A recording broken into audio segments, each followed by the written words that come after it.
Hey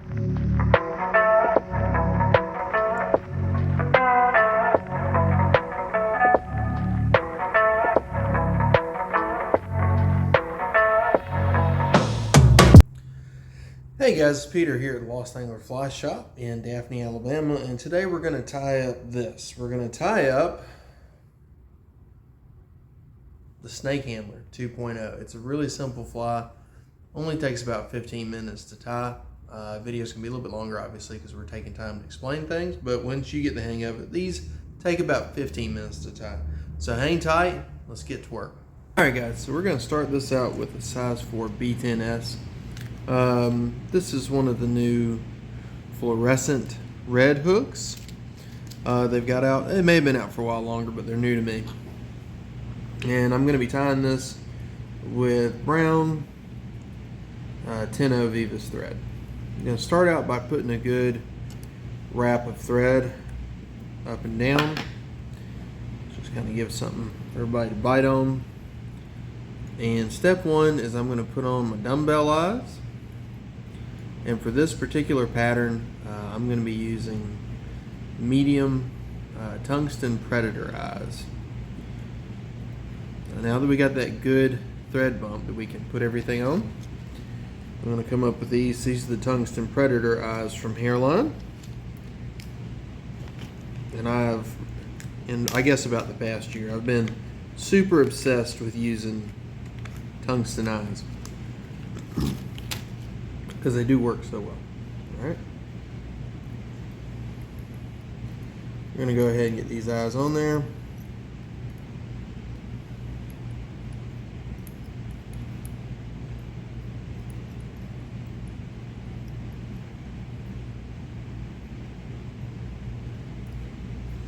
And I'm just going to, these kind of have an offset, kind of they're going to hang a little bit lower. So I'm just going to make sure they're where I want it. And just to be on the safe side, I'm going to hit it with a little bit of Loon Flow.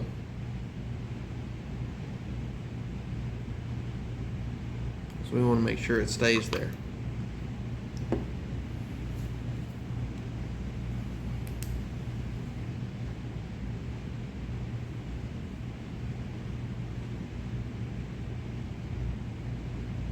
Awesome. Sweet. Next up, first thing we're going to add is a little bit of ice wing. This is pearl green. Ice wing is a really cool material from Hairline. It's very, very thin, as you can see, and so it really flows in the water. I love it so much. I've been using it in a ton of patterns.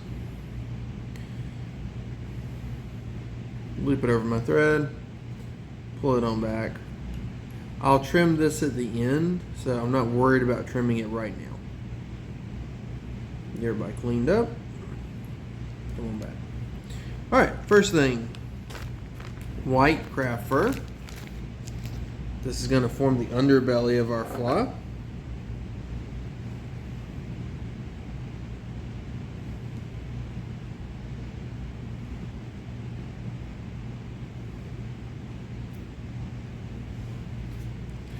Alright, and just like always, guys, remember to pull, work out that little bit of what basically amounts to guard fibers. Then I'm going to take the rest of my craft fur, pull out the really long ones, stack them in so that I get the most use out of the craft fur. So I have a thicker piece to work with. Alright, trim this guy off. Now I want this piece of craft fur to be about double the length of my hook shank. So this is about as long as I want it to be right there. I'm going to tie this in on top of the hook shank.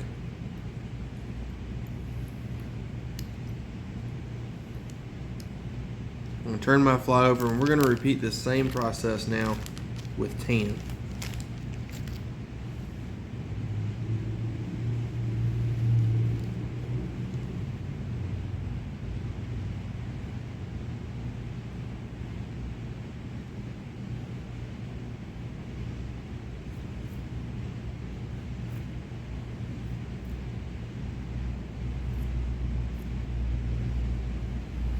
Sweet. Alright, same again, guys. We're going to pull out those little bits of guard fiber, for lack of a better word. We're going to take our extra long pieces, bring them back, and boom, call it a day. And we want to keep that nice taper. And just like last time, about 2 times the length of the hook shank, and we'll be in good shape. Now I do want my tan to be a hair longer than my white. It's not a big deal right now. Now what I like to tell folks is loose wraps, okay? Because right now this craft fur is on one side of my bend of my hook. But because I did it in loose wraps, I can pull it around, get everybody the way I like it. Then I can come back with some tight thread wraps and get everything just perfect. Very nice. And then we'll trim off the excess real fast. Bam. And it doesn't have to be perfect, guys. All right, next up, we're going to come back to the white. We're going to add in more white craft fur to the bottom. But this time we're going to use a different technique. Instead of just tying it in like we did last time, we're going to reverse tie it in. And this is just going to help us use the craft fur in a way that gives it more bulk as far as the way it looks without adding more material. So we're going to stack it just like we did last time, getting everybody in order just the way we want it. Trim it off just like so. And I want it to be about like this. So you'll notice that my white stops here, and then I want it to be about like that, so it starts to get that bait fish taper. So I know that I have to take this guy. If I was to mark it right there, you pull down tight, and it gives it that little bit of a crimp. So that can be helpful.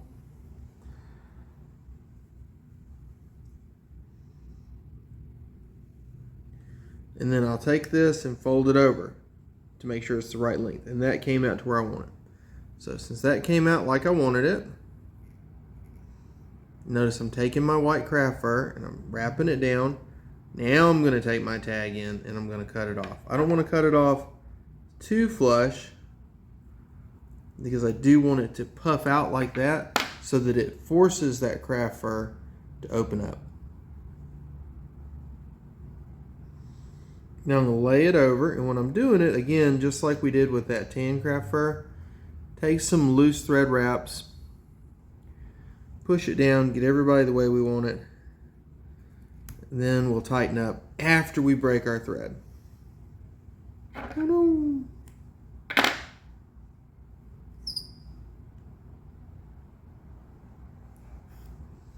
Alright, well, that didn't take long to fix.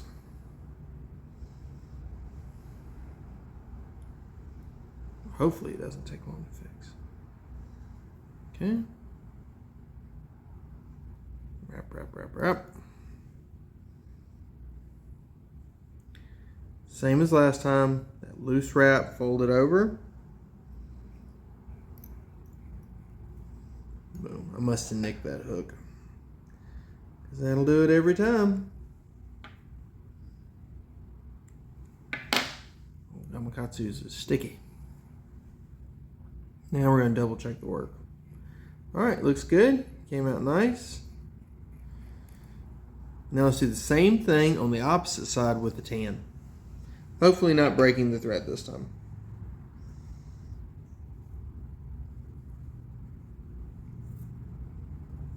But we'll see, anything could happen.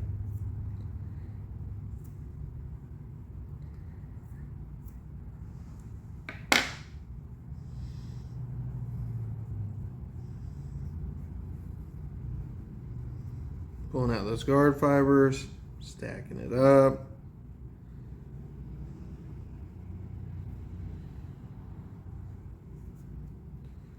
Okay. All right, and just like last time, we want to pull this down to see where we want it to be at. That came out really nice. We actually may not need to stack this one, fold it over, but we're going to do it anyway. So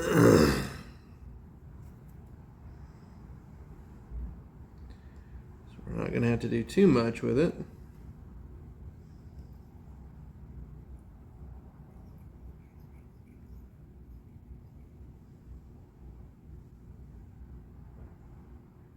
Pull it over the hook, nice and easy. Pull it around, pull it around, pull it around. Loose wrap, loose wrap, loose wrap. Make sure everybody's the way we like it. Looking good. All right, now we'll tighten everybody up. All right, so my next step after this,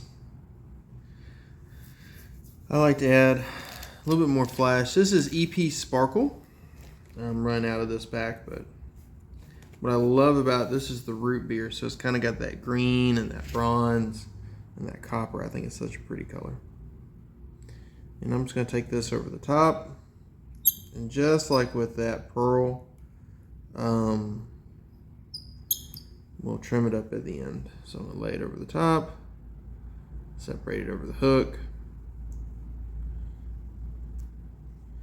and we'll straighten it all out later.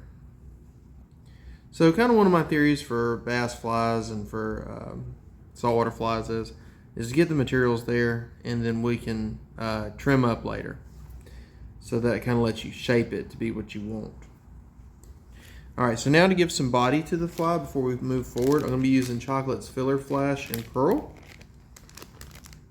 Yay. Again, nice hairline product.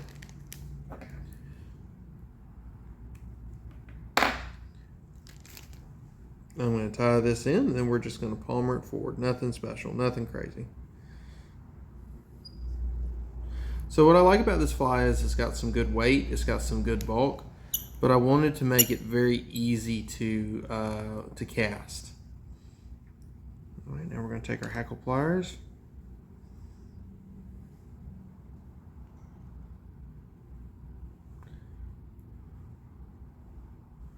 Oh, I see.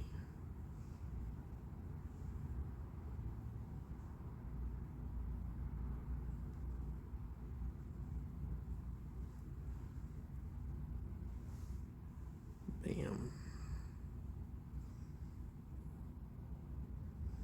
It doesn't have to be super tight. The tighter you make it, the more of that kind of puff it's going to have on it. But if we're laying it all down like so, we shouldn't have to do too much work as far as going back and brushing this guy out at the end. Coming on forward, we're going to go tied up against those eyes. Like so. Now I'm going to tie this guy off.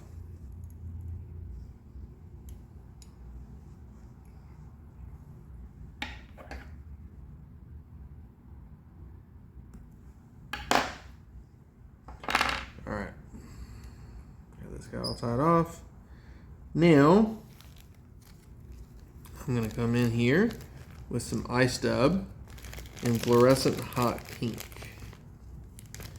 And just like always, guys, make whatever substitutions you want as far as colors to match the fish you're trying to imitate.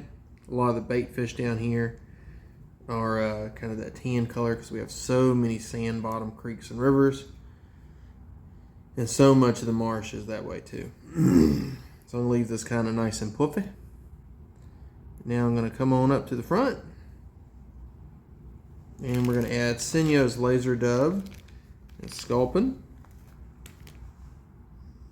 Stack this, get him where you get all this material in line where you want it.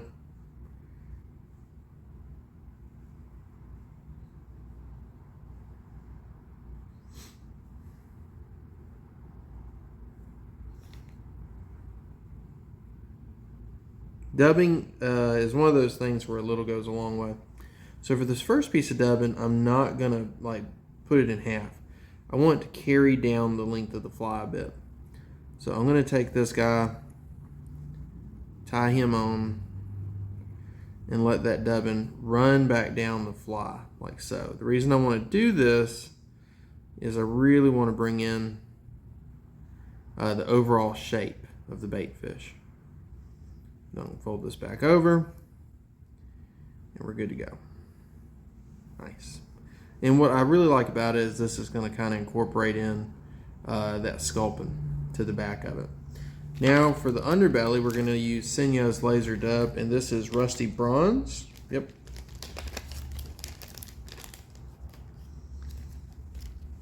Same thing, guys. Just take it, pull it out, stack it to where you want it.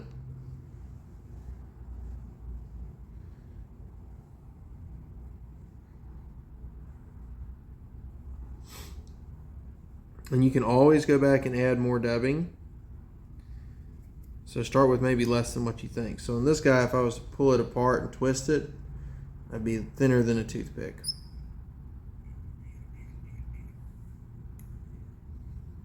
Now fold it over. Like so. All right.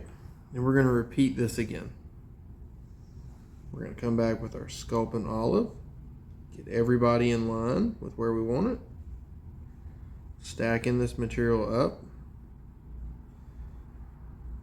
Nice. Then we're going to set this guy on top. Pulling it down so it starts to give that overall feel.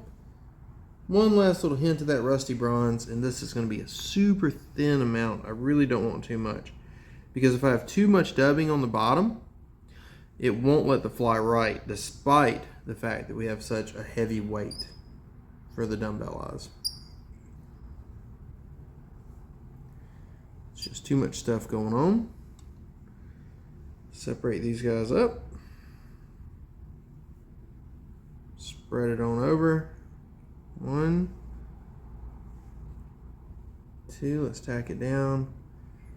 Awesome. Looks good. Looking so nice. And that's it, guys. We're just going to tie this guy off, trim it up, make it look nice and orderly. And then we're going to whip finish this. Not really. 2 double half hitches because I'm a loser. Hit it with some loom flow and call it a day. And I'll show you what we're going to do. We're going to trim it up real fast, and it makes a nice little difference. So as soon as I get done tying this off, I'm going to shift the camera around and show you guys how I trim it.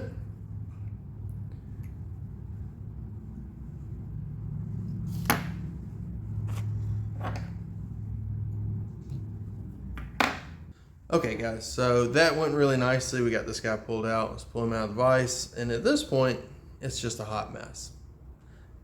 But it won't stay that way. One of the first things I like to do before I start really trimming on it is I like to take, this is the Ergo brush from Loon, and I just want to brush this guy out all the way around, see what I'm working with. Get that where it needs to be. All right, so what I'm looking at right now is I've got a lot of this trailing down. The way I like to trim it, it's backwards so you guys can see it. Y'all see that? There we go. All right. And if you notice, I'm staggering my cuts. Okay? Staggering them down. When I get to this pearl, I don't want it to be super long. I don't even really want it to be longer than that tan. So I'm just being very careful to go in there, trim that guy out without trimming too much.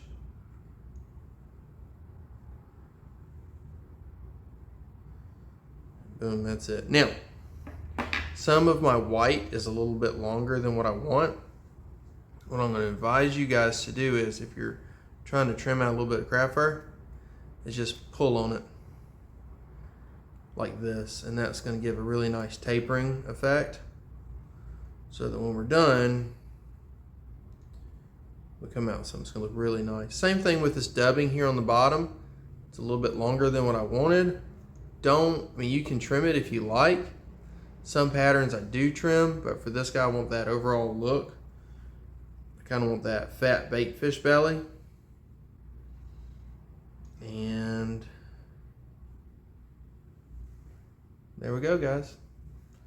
So this is the snake handler 2.0. Hey guys, thank y'all so much for watching. I really hope you enjoyed the video, got something out of it. Make as many substitutions for colors and everything as you want. No wrong answers. And we'll see you on the water.